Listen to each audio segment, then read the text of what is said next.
trying to find a way to get with the sound system, and they actually heard me in there. Okay. Relaxed, yeah. Relaxed and confident. I've Ready to said speak before, slowly and loudly. There with a lot, in an auditorium with a lot more people than our chairs here. Yeah, being up in front of a lot of, I don't sense that being up in front of a lot of people makes you nervous.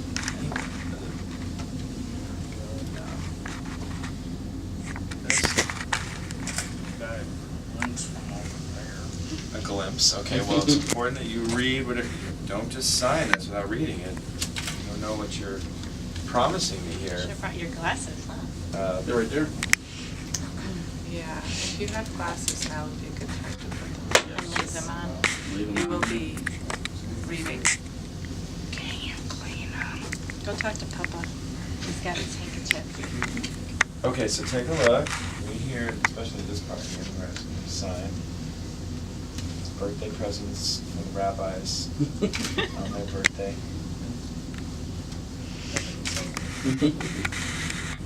It's not in there. I don't see any fine print. It's between the lines there. I'm saying That and It's we're an invisible, like, and don't forget the line that says when both rabbis need off, you're gonna Yeah. step in and do What- service, yeah. or for cantor.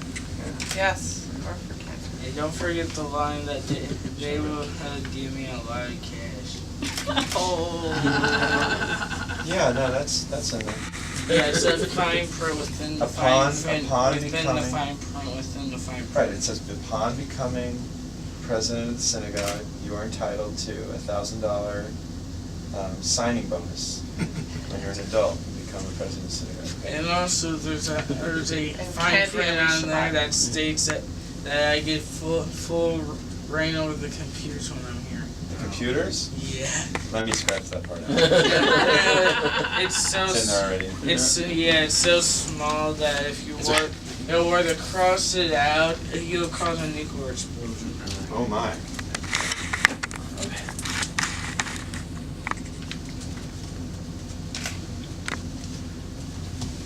Okay, what do you think? Ready to sign?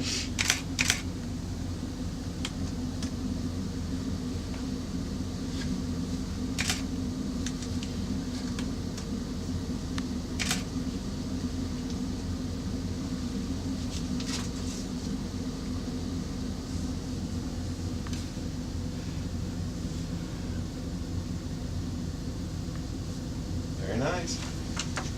All right, so we have one space for, it says parent. I don't know why they do that still on this form, but can you both squeeze it in there? Yeah. It's there.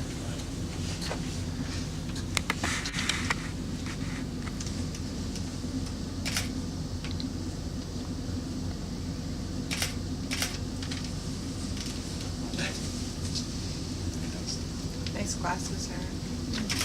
Very.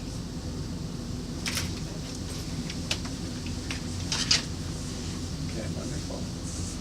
Lifelong Torah study, keep mitzvot, Shabbat, holy days, participating life in the synagogue. I'm not saying very good, but it's wonderful. We are really excited to celebrate with you, and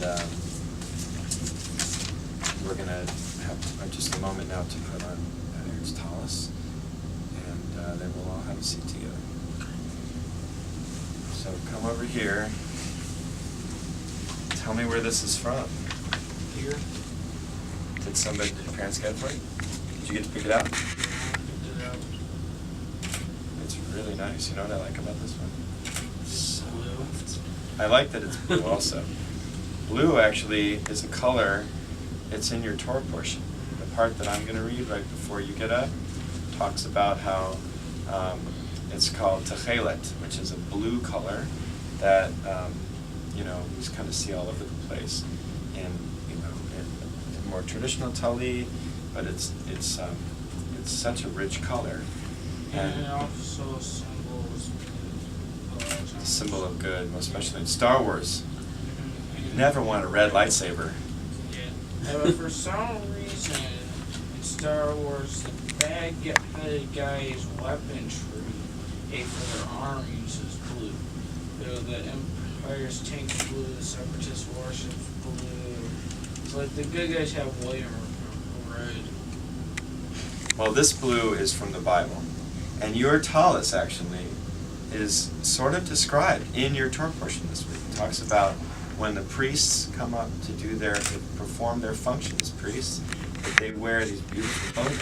And we're going to describe it in the Torah portions that we're going to read, how they're supposed to embroider it with these beautiful silver threads.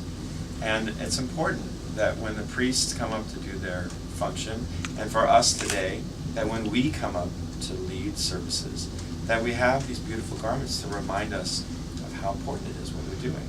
That we're actually representing the entire congregation and trying to gather up all of their prayers and help them get to their destination.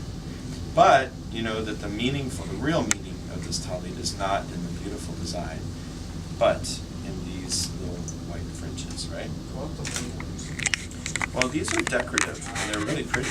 I like them. But, and you know, centuries ago, these were also blue. These were made out of the same color, techelet, and there's a little bit of disagreement now about what color blue it is, so they're mostly white.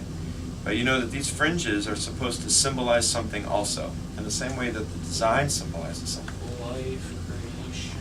Something even more specific. All the things that God wants us to do to take care of the world and to take care of each other, that we call mitzvot, right?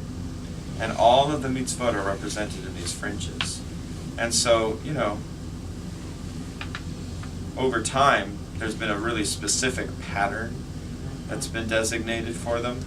And I'm going to give you the reason for that pattern just real quickly now. If you know that there's the number 613, that ever since the Middle Ages, we've kind of understood that that's the symbolic number that represents all of those mitzvot. And 613 seeds and a pomegranate. That's where they get that idea. There's another one, you know. There's another one. Do you know the other one? 613 types of food. It's a good guess. I don't know about that one. Apparently, if you add up the numbers of muscles and bones in your body, then you get to 613. That is, it's a number of completion. But I've never counted that one yet. And for some reason, like as you get older, you lose some of your bones. You lose some of them? Yeah, you have more bones when you're a baby than when you're an adult. Interesting. Well, we'll have to count someday, you and I. But for now, let me give you the number here, okay? So we get to the number 613 because this is called tzitzit. That means fringes. And the number, each Hebrew letter, it is connected to a number. Like A is 1, B is 2. And tzitzit is tzadik yud tav. So we do a little math. Tzadik is 90 and yud is 10. So 90, 10, 90, 10, and then 400. So we add that together. 90 and 10 is 100. Yeah. Another 90 and 10. There's Another 100. Is that 200? And then 400 is the tav. Yeah, it's a 600, okay. And then there's 5 knots and 8 strings, which is 13. Okay, so we are going to now help you put this on. And you know the blessing is lehitatef batzitzit, which means to wrap yourself in these fringes, okay? So what I'm going to ask you to do... Oh, you're going to repeat it after me. So stand right here, okay? And we're going to ask you to hold this right as I'm holding at the top here. All right, repeat after me. Baruch atah Eloheinu melech haolam asher kidshanu b'mitzvotav v'tzivanu lehit atef batzitzit. All right, so kiss both ends there. Good. All right, you're going to put it around. No. This is the harsh part. Okay. Whoa, there you go. It's like putting on a jacket. Yeah. Like you're putting your jacket on. Very well, it's hard to tell. There you go. Nice. You know, like when you're putting it on like that, but why can't you just plop it on? Plop it on? Well, you can, but I'm trying to help you put it on yourself. Like basically put it on like a simpler and much quicker way.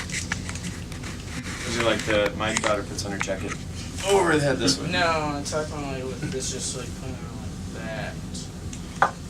As long as it's with dignity. Yeah. There we go. Well said. Looks Treating it nice. With a lot of There you dignity. go. Congratulations. Beautiful.